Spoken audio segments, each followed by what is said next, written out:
देखो, जिस समाज परिवार परिवेश में आप रहते हो ना, अक्सर लोग आपको क्या बोलते हैं कि अरे आप बहुत इगोइस्ट हो, बहुत अहंकारी हो, आप बहुत बात को पकड़ते हो, आपको बात को दिल पे नहीं लेना चाहिए, हर छोटी छोटी बातों को तिल का तार नहीं बनाना चाहिए। देखो, सबसे बड़ी बात यहाँ ये बता दें कि वास्तव में हर बात को दिल पे नहीं लेना चाहिए। लेकिन लेकिन अगर बार बार कोई आपको अपमानित कर रहा है, तिरस्कृत कर रहा है, आपकी भावना, फीलिंग, इमोशन के साथ खिलवाड़ कर रहा है, ठेस पहुंचा रहा है, तो वहाँ पे आपको भी स्ट्रांग होकर खड़ा हो जाना चाहिए अपने मान सम्मान स्वाभिमान की रक्षा करने के लिए। अहंकार भी ज़रूरी है जब बात आपके चरित्र की आए, बात आपके आत्मसम्मान की आए। अब देखो, अहंकार का मतलब निगेटिव वे में मत लेना, यहाँ अहंकार का मैं पॉजिटिव वे में बात कर रही हूँ। जैसे माँ सीता थी, ठीक है, उनके मान सम्मान को बहुत ठेस लगा। वो श्री राम के साथ वन में गई, 14 साल वन में रही।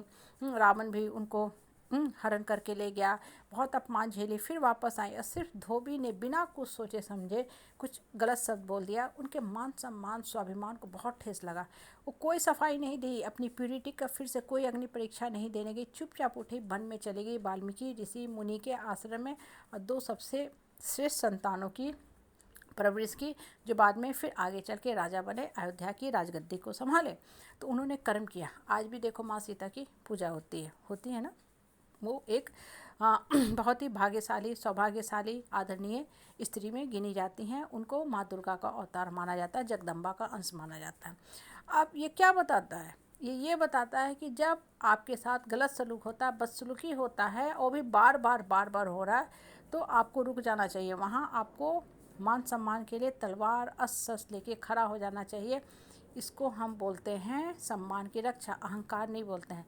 ईगो में और अहंकार में और सेल्फ रिस्पेक्ट में फ़र्क होता है। लोग सबको मिक्स कर देते हैं। नॉर्मली ऐसे जो परिवार के लोग होते हैं ना, वो देखोगे आपके सम्मान को ठेस पहुंचाते रहेंगे, और जहां आप खड़े हो जाओगे उनको ये बर्दाश्त नहीं हो पाता कि इस इंसान का भी आत्मसम्मान है, ये मेरे सामने खड़ा हो सकता है, ये मुझे जवाब दे सकता है, ये अपने बलबूते पर कुछ कर सकता है। तो वो क्या कहना चाहेंगे, अरे तुमको बहुत ईगो है, थोड़ा दबना सीखो, बर्दाश्त करना सीखो, खासकर तुम औरत हो।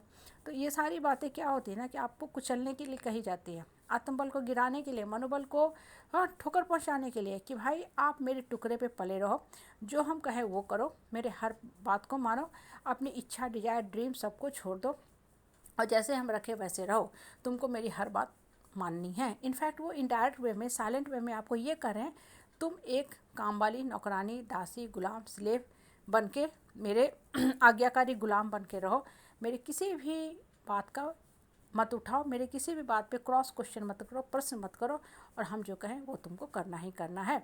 देखो, इंसान एक स्वतंत्र जन्मा प्राणी है, स्वतंत्र जन्मा है, स्वतंत्र रहता है, और स्वतंत्र ही धरती पे चला जाएगा।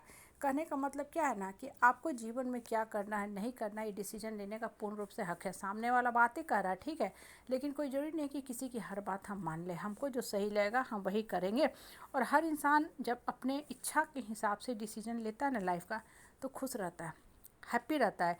इसलिए आपको, हमको क्या करना है, अपना मान सम्मान प्रतिष्ठा को बरकरार रखना, और ये तभी पॉसिबल है जब आपके आत्मा में शक्ति आएगी। अब देखो, नवरात्रा शुरू होने वाली है, हम लोग क्या करते हैं, पूजा पाठ करते हैं, माता का पूजा करते हैं, बहुत भक्ति भाव से करते हैं, रीति रिवाज विधि विधान से करते हैं, लेकिन अपने आत्मा का जागरण नहीं करते हैं। जागरण का मतलब माता का जागरण नहीं, माता तो जागी हुई हैं ही, माता तो साल भर जागृत रहती है, इसलिए जब भी अधर्म बढ़ता है उसका नाश करती हैं। लेकिन हम लोग नहीं जाग पाते हैं ना, हम लोग बस 9 दिन पूजा करते हैं, गीत गाते हैं, आरती गाते हैं, जागरण करते हैं, और 9 दिन की पूजा के बाद फिर से जहाँ थे वहीं पहुँच जाते हैं।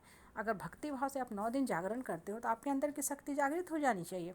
आपको पता चलना चाहिए कि मेरे साथ बदसलूकी हो रहा, गलत हो रहा, हमको इसको करारा जवाब देना चाहिए, पलट के बार करना चाहिए। तब हम समझेंगे ना कि हाँ, वास्तव में मैंने अपने अंदर की शक्ति को जागृत कर लिया।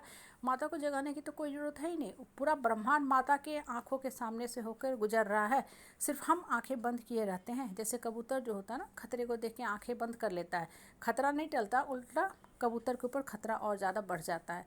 कहने का मतलब है कि आपकी लाइफ में कोई खतरा मंडरा रहा है, लोग गलत कर रहे, बदसलूकी करे, तो अंदर की शक्ति को जागृत करो, उसको खुल कर बोलो, स्पष्ट शब्दों में बोलो, खुले शब्दों में बोलो। और ख़ासकर आज का टाइम डिजिटल युग का टाइम है, जहां आप किसी भी सोशल मीडिया पे, फेसबुक, व्हाट्सएप पे खुलेआम लोगों को करारा जवाब दे सकते हैं, उनके पाप कर्म को आप स्पष्ट रूप से लोगों के सामने रख सकते हो। तो फिर डरने की क्या ज़रूरत है? अपने मन की शक्ति को जागृत करो, और मान सम्मान की रक्षा के लिए खड़े हो जाओ, तलवार लेके।